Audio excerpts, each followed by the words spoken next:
Hey, what's up, everybody? This is Mr. Obvious here, bringing you another one out of Utah, where a police chief has gross misconduct against a citizen. It's very appalling. So, stay tuned, check the video out, it speaks for itself. Please leave a comment below, let me know what you think if you want to see other content like this. I'll try to keep as much content going as far as this kind of stuff goes. So, anyways, hope you guys are having a great day. See you soon. Mr. Obvious out. It's taboo to tattletale on your administration.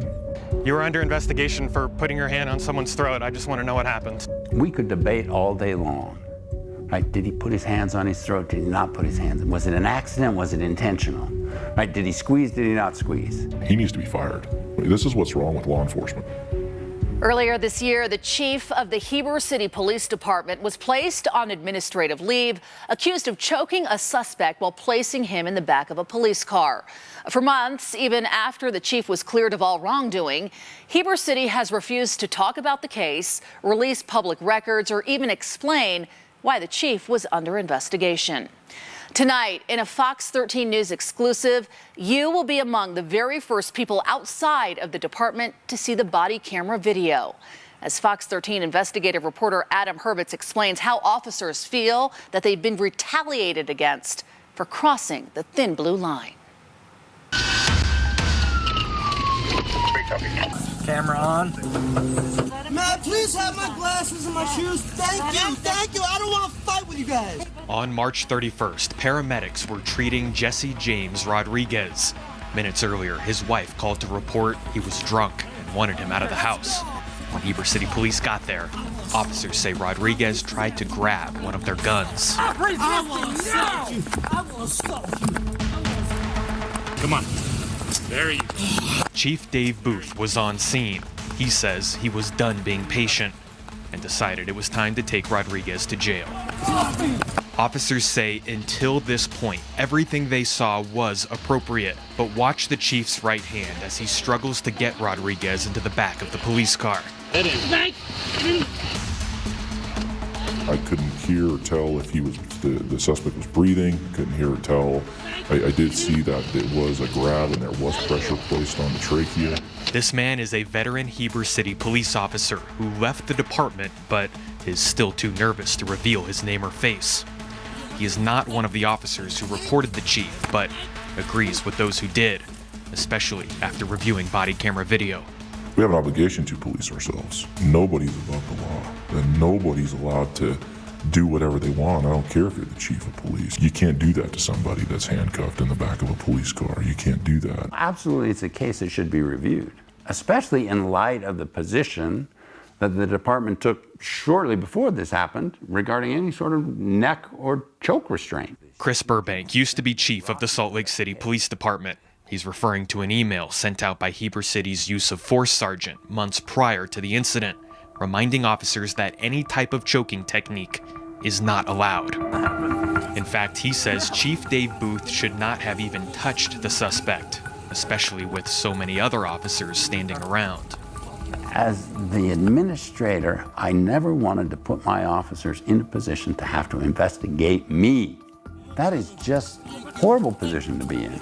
But if it were to happen, boy, that is going to be the most open, transparent investigation that has ever been in the history of the organization, because I would never want anyone to accuse me of somehow covering up. Heber City has not been transparent. Even after Chief Booth was cleared of wrongdoing, the city has refused to release body camera video or even explain why the chief was under investigation. All the video in this story has been obtained independently by Fox 13. Absolutely, it is public information and should have been released. You were under investigation for putting your hand on someone's throat. I just want to know what happened. Which never happened. And we have the video, sir.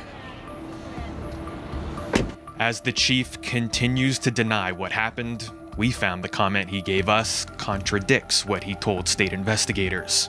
Obviously, there was some force used to get him in the car. Would it be surprising to you if there was body cam or dash cam footage that showed your hand on his neck at one point? No, I don't think it'd be surprising. I just viewed it as something I've done literally hundreds upon hundreds upon hundreds of times. In August, days after the state cleared him of criminal wrongdoing, the city sent out an email stating the chief is back to work because whatever the complaints were against him, they were not substantiated, found to be baseless and without merit. When you say baseless and without merit, you're just calling somebody a liar.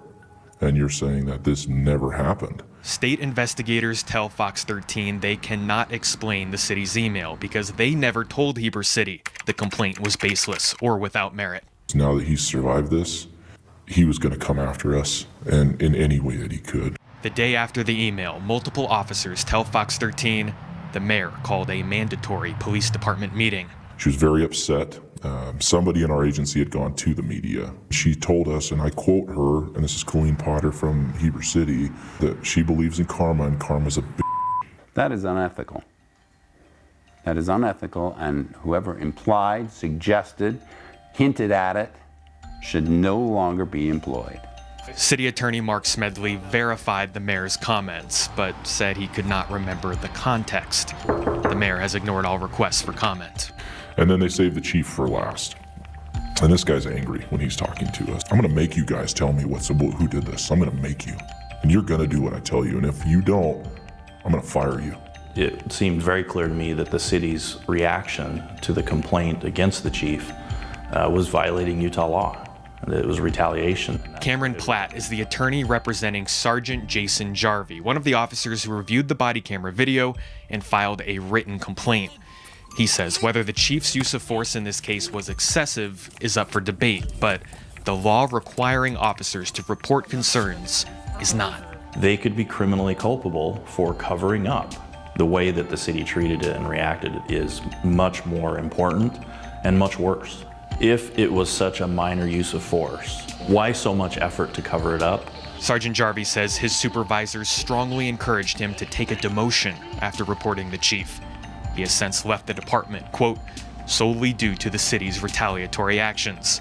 Jarvie has provided Fox 13 a copy of his personnel file, showing he has never been disciplined. As part of the case, the mayor also placed both him and the chief under an internal investigation conducted by the sheriff's office. This is done by his friend, Jared Rigby, the sheriff. They're friends. Both the city and sheriff's office have refused to provide copies of the completed investigation. However, videos obtained by Fox 13 show Sheriff Jared Rigby repeatedly spoke on behalf of the city, not as a neutral third party, sometimes lecturing or threatening officers rather than asking questions. There is no excessive use of force. And so your perception is wrong. What Dave Booth did is not even use of force. It really comes down to the future, your future in the police department. Sure. So you can dig in your heels and say, and that's not what I'm doing. This is how I feel and no one's going to change.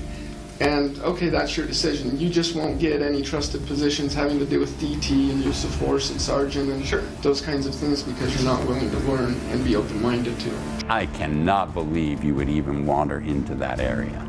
That is the creation of the thin blue line.